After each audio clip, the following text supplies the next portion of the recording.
தமிழ் திண்ணை நேயர்களுக்கு என் அன்பான வணக்கங்கள். இன்னைக்கு இருக்கிற பெரிய விவாத பொருளா இருக்கிறது கணவன் மனைவி உருவ உறவு சிக்கல், அல்லது ஒரு ஆண் பெண் உறவு சிக்கல்னு வச்சுக்கோங்களேன்.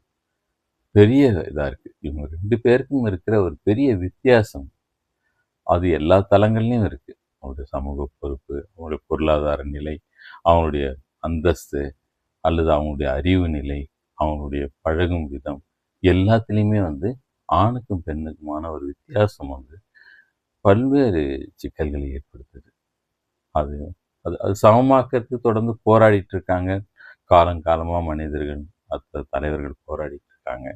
ஆனால் அதே மீறி இது ஒரு பெரிய ஒரு ஏற்றத்தாழ்வை தொடர்ந்து இருக்க வைக்குது. இதனால் ஏற்படுற சிக்கல் நிறைய டிபேட் நம்ம பார்க்குறோம். தொலைக்காட்சி விவாதங்களில் பார்த்தோம்னா ஆண் பெண் உறவு சிக்கல் பெரிய இதாக இருக்குது. அவங்களுடைய மன கொந்தளிப்பெல்லாம் வேறு லெவலில் இருக்கு. பெரிய ஆய்வுகள்லாம் ஆண் பெண்ணுக்கான இவங்க 2 பேரும் வேறு வேறு கிரகங்கள்லேருந்து வந்தவங்க, ஒரே கிரகத்தை சேர்ந்தவங்க இல்லை எல்லாம் கூட கிண்டலாக எழுதுனாங்க. ஒரு ஆராய்ச்சி பூர்வமாக தான் மென் R from Moon, women R from Venus அப்படின்லாம் எழுதுனாங்க.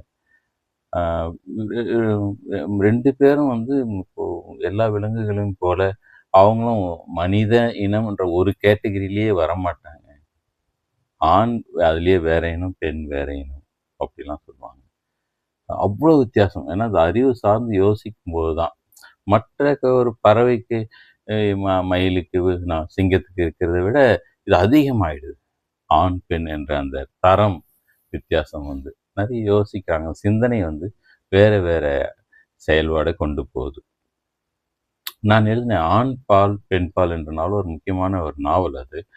அதில் முதல்ல ஒரே நாவலை ஒரு வாழ்க்கை கதை, அவருக்கு திருமணம் ஆகுது, திருமணம் ஆகிற பெண் பார்க்கிற நிலையிலேருந்து ஆரம்பித்து ஒரு விவாகரத்தில் போய் முடிகிற ஒரு கதை தான் அது.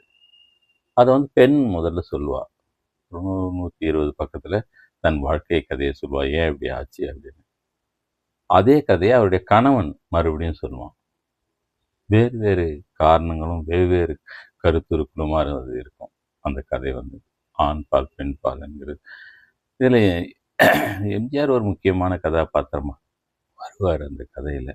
ஏன்னா எம்ஜிஆர் தொடர்ந்து தாய்க்குலம், தாய்மார்கள் ஓட்டு எனக்கு உண்டுன்னு சொன்னவர்.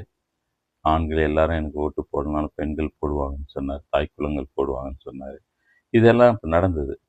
அப்போது அதை வச்சு எம்எஸ்எஸ் பாண்டியன் கூட எழுதினார், ஒரு புத்தகம் எழுதினார். அப்புறம் நிறைய பேர் எம்ஜிஆருடைய அந்த அந்த ஒரு ஆஸ்பெக்ட் எடுத்துட்டு நிறைய எழுதினாங்க அந்த நாளில். இப்போது இந்த கதையை பொறுத்த வரைக்கும் இது ஒரு மாதிரி ஒரு ஒரு பெண் சொல்லி முடிக்கிறா, அதே கதையை ஆண் சொல்லி முடிக்கிறான். 2 பேரும் அதே தான் சொல்கிறாங்க. கல்யாணத்துக்கு பெண் பார்க்க போகிறதுல தான் ஆரம்பிக்குது, விவாகரத்தில் தான் முடியுது. ஆனால் எவ்வளோ இதில் விவாதங்கள் இந்த கதையில் வந்தது. அவள் ஒரு மன பிறழ்வு கொண்டவளாக மாறிடுவாள். அவளுக்கு ஒரு வெண்புள்ளின்ற ஒரு ஒரு சின்ன ஒரு குறைபாடு ஏற்படும். அதன் பிறகு அவளை நீ எம்ஜிஆர் மாதிரி கலர் மாறிட்டமான்னு சொல்லுவாங்க. தன்னை ஒரு எம்ஜிஆராகவே பாவிக்கிற ஒரு பெண்ணாக அவள் மாறுவாள். இதெல்லாம் தான் அதில் இருக்கிற ஒரு சிக்கல். ஒரு விவாகரத்து காரணம் வரைக்கும் அந்த கதை போகும். அதுக்கு நடுவில் நான் சொல்கிறது, இவங்க என்ன சிந்திக்கிறாங்க ஒரு விஷயத்தையே. ஒரு திருப்பதிக்கு போவாங்க குடும்பத்தோட, அவள் என்ன நினைக்கிறா, அவன் என்ன நினைக்கிறான். ஒரு ஹோட்டலில் சாப்பிட போவாங்க, அப்போ அவன் என்ன நினைக்கிறான், இவன் என்ன நினைக்கிறான். எல்லாமே வேறு வேறவா இருக்கும்.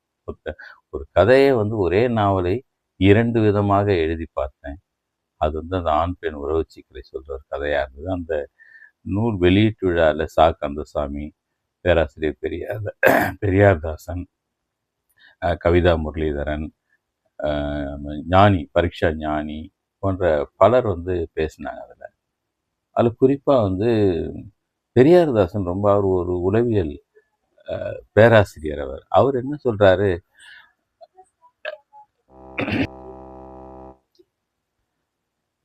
அவர் ஒரு உளவியல் பேராசிரியர். அவர் என்ன சொல்கிறாரு, இந்த நாவலில் ரொம்ப உளவியல் பூர்வமாக நிறைய விஷயங்கள் சில வாக்கியங்கள் அமைக்க முடியாத சில வாக்கியங்கள்லாம் அவர் அமைச்சிருக்காரு அப்படின்லாம் சொன்னார். அதாவது அந்த பெண் வந்து நான் இப்படி நினைச்சிட்டு இருக்கோமோ அப்படின்னு முதல்ல நினைப்பா.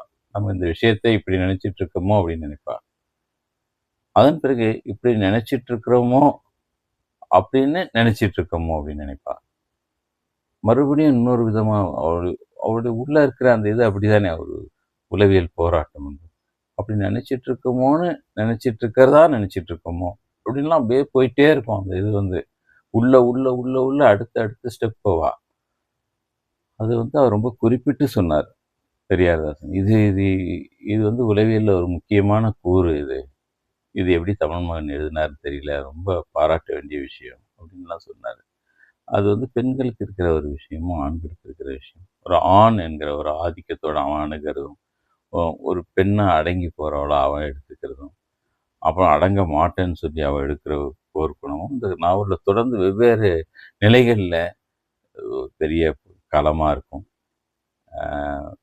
இன்றைய பிரச்சனைகள் அதுவாக தான் இருக்கு நிறைய. அதுக்கு நிறைய காரணங்கள் வந்து காலம் காலமா இருக்கு. அது ஒரு பெரிய சரித்திர காலம், புராண காலங்கள்ல இருந்து பெண்ணையும் ஆணையும் எப்படி பார்த்தாங்கன்றதை நம்ம பார்க்க வேண்டியதா இருக்கு. இது வந்து ரொம்ப பேசப்பட வேண்டிய ஒரு பொருள்.